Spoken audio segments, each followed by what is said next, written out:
Family, સ્વાગત છે તમારું આજના નવા વિડીયોમાં। તો આજે હું તમારા હાલ માટે લઈને આવી છું એક મસ્ત મજાની રેસીપી, જે તમને વિડીયોમાં જોવા મળશે। તો વિડીયોને સ્કીપ કર્યા વગર એન્ડ સુધી જરૂરથી જોજો અને બાજુમાં રહેલા બેલ આઇકોનને જરૂરથી ઓન કરજો, જેથી વિડીયોની નવી નવી નોટિફિકેશન તમારા સુધી જલ્દીથી પહોંચતી રહે। તો ચાલો આપણે રસોઈ બનાવવાની શરૂઆત કરીએ।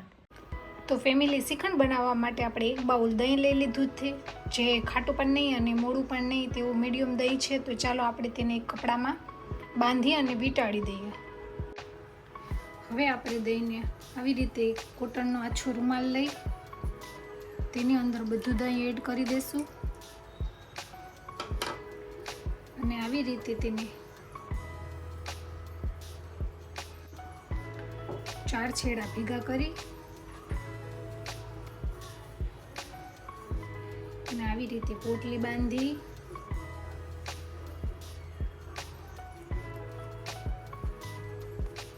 અને આવી રીતે ક્યાંક ખીલીમાં એવી રીતે લટકાવી દઈશું કે આખું પાણી નીતરી જાય દહીંનું। તો આપણે શ્રીખંડ બનાવવા માટે બધી સામગ્રી લઈ લીધી છે, જેમાં 2 ચમચી ખાંડ છે, બદામ છે, દ્રાક્ષ છે સૂકી અને કાજુ છે। તો ચાલો આપણે દહીંને પણ ચેક કરી લઈએ। આપણે જે દહીં નીતારવા મૂક્યું હતું તેમાંથી પાણી નીતરી ગયું છે, તમે જોઈ શકો છો। આવું દહીં થઈ ગયું છે, તો આપણે તેને બાઉલમાં કાઢી લઈએ। તો આપણે જે દહીંનો મસ્કો બનાવ્યો છે તેમાં ખાંડ એડ કરીશું, તમે ખાંડને દળીને પણ એડ કરી શકો છો। હવે સારી રીતે ખાંડ અને દહીંને મિક્સ કરી લઈશું। લગભગ 2 થી 3 મિનિટ માટે આપણે ફેટી લઈશું, એટલે બધું મિક્સ થઈ જશે।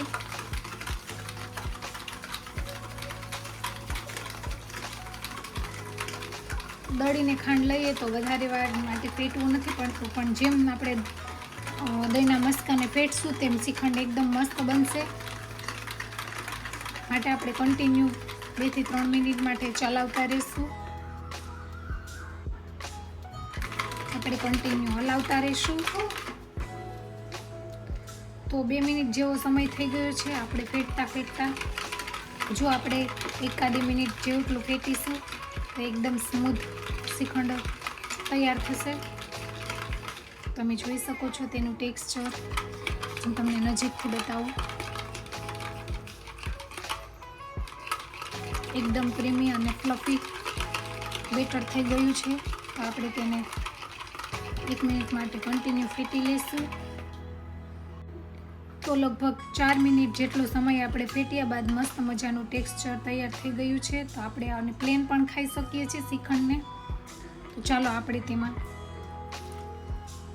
કાજુ એડ કરીએ, સૂકી દ્રાક્ષ છે અને બદામ છે, બધું સારી રીતે મિક્સ કરી લેશું, જેથી આપણું ડ્રાયફ્રૂટ શ્રીખંડ તૈયાર થશે। તમે તેમાં એલચી પણ નાખી શકો છો પાવડર કરીને, પણ ઓપ્શનલ છે। લગભગ 1 મિનિટ માટે બધું મિક્સ કરી લઈશું। તમને નજીકથી બતાવું કેટલું સરસ શ્રીખંડ ઘરે તૈયાર થાય છે એક બાઉલમાંથી।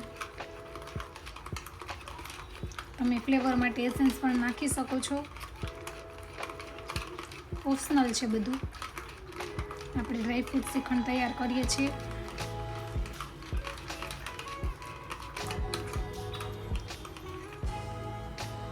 આપણે શ્રીખંડને આવા પ્લાસ્ટિકના ડબ્બામાં ભરી લઈશું। તમે કોઈ પણ પ્લાસ્ટિકનો ડબ્બો લઈ શકો છો, બધું ટ્રાન્સફર કરી દઈશું ડબ્બામાં।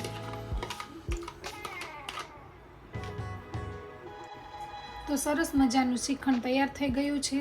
આપણે તેને કવર કરી અને ફ્રીજમાં 2 થી 3 કલાક માટે સેટ થવા મૂકી દઈશું। તો આપણું હોમમેડ શ્રીખંડ તૈયાર છે, કેવું સરસ બની ગયું છે। ચાલો તેને આપણે સર્વ કરીએ।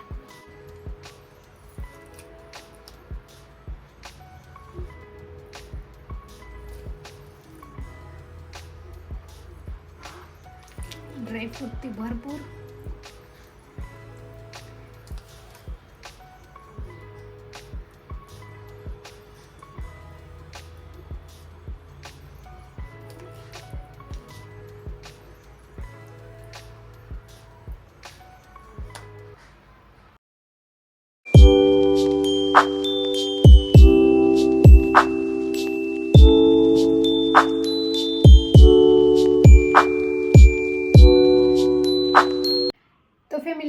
રેસીપી તમને કેવી લાગી તે કોમેન્ટ કરીને જણાવજો અને જો મારી ચેનલમાં નવા હોય તો ચેનલને લાઇક શેર અને સબસ્ક્રાઈબ કરજો. મળશું આવી નવી રેસીપી સાથે. આવજો. જય સોમનાથ. Bye bye.